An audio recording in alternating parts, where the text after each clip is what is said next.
chapter 13.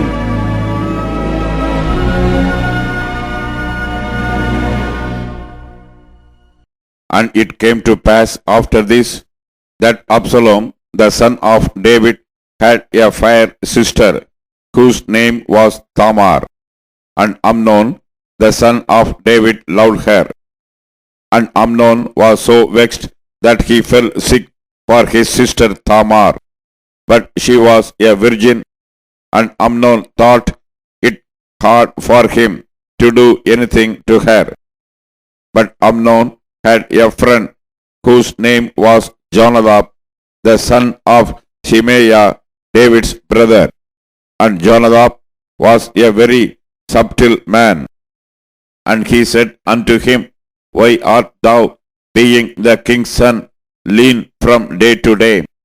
Wilt thou not tell me? And Amnon said unto him, I love Tamar, my brother Absalom's sister. And Jonadab said unto him, Lay thee down on thy bed, and make thyself sick. And when thy father cometh to see thee, say unto him, I pray thee, let my sister Tamar come and give me meat, and dress the meat in my sight, that I may see it and eat it at her hand. So Amnon lay down and made himself sick. And when the king was come to see him, Amnon said unto the king, I pray thee, let Tamar my sister come and make me a couple of cakes in my sight, that I may eat at her hand. Then David sent home to Tamar, saying, Go now to thy brother Amnon's house, and dress him meat. So Tamar went to her brother Amnon's house, and he was laid down. And she took flour and kneaded it, and made cakes in his sight, and did bake the cakes. And she took a pan, and poured them out before him, but he refused to eat. And Amnon said, Have out all men from me.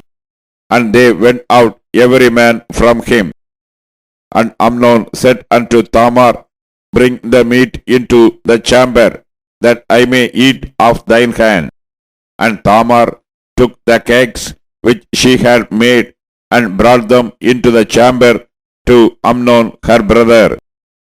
And when she had brought them unto him to eat, he took hold of her, and said unto her, Come, lie with me, my sister. And she answered him, Nay, my brother, do not force me, for no such thing ought to be done in Israel. Do not thou this folly. And I, whither shall I cause my shame to go? And as for thee, thou shalt be as one of the fools in Israel. Now therefore, I pray thee, speak unto the king, for he will not withhold me from thee. Howbeit he would not hearken unto her voice, but being stronger than she, forced her, and lay with her. Then Amnon hated her exceedingly, so that the hatred wherewith he hated her was greater than the love wherewith he had loved her. And Amnon said unto her, Arise, be gone. And she said unto him, There is no cause. This evil in sending me away is greater than the other that thou didst unto me. But he would not hearken unto her.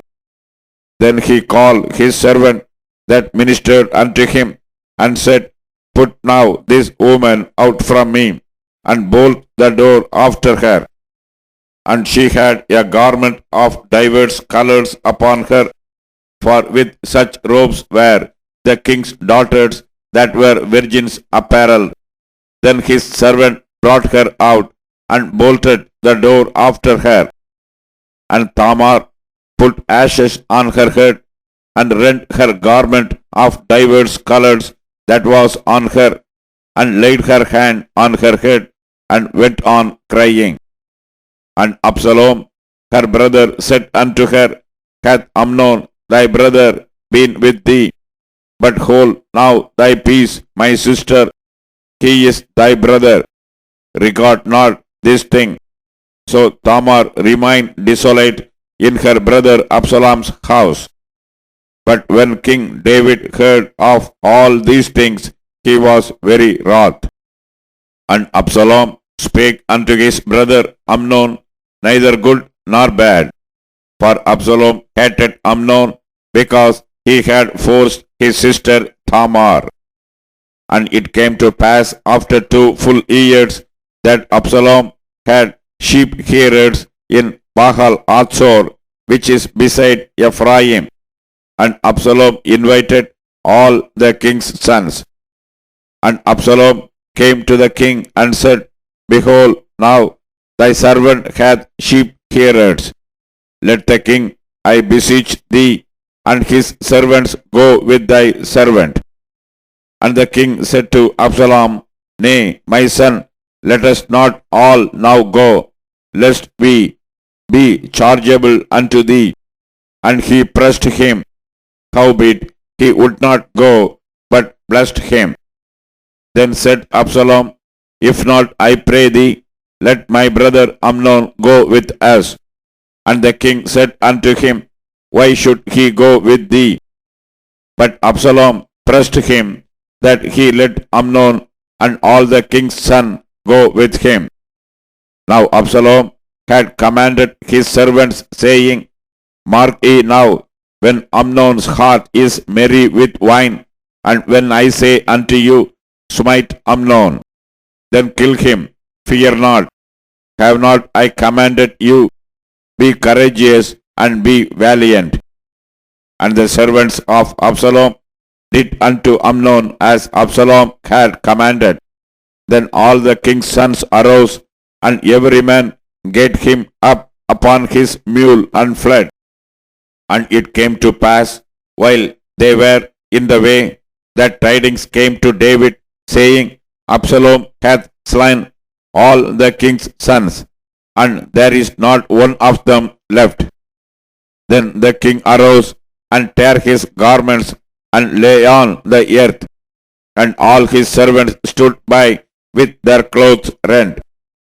Then Jonadab, the son of Simeiah, David's brother, answered and said, Let not my lord suppose that they have slain all the young men, the king's sons.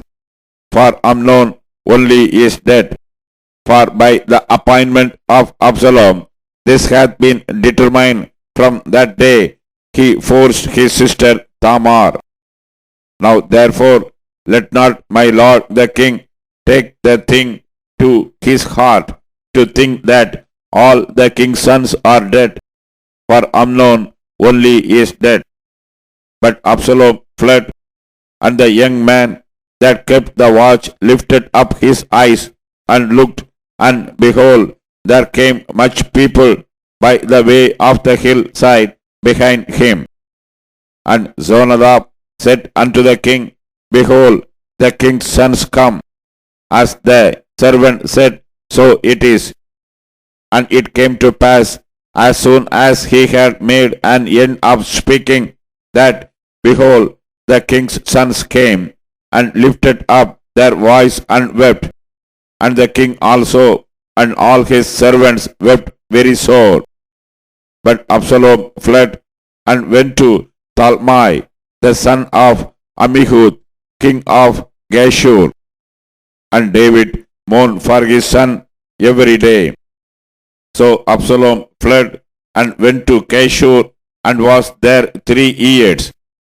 And the soul of King David longed to go forth unto Absalom, for he was comforted concerning Amnon, seeing he was dead.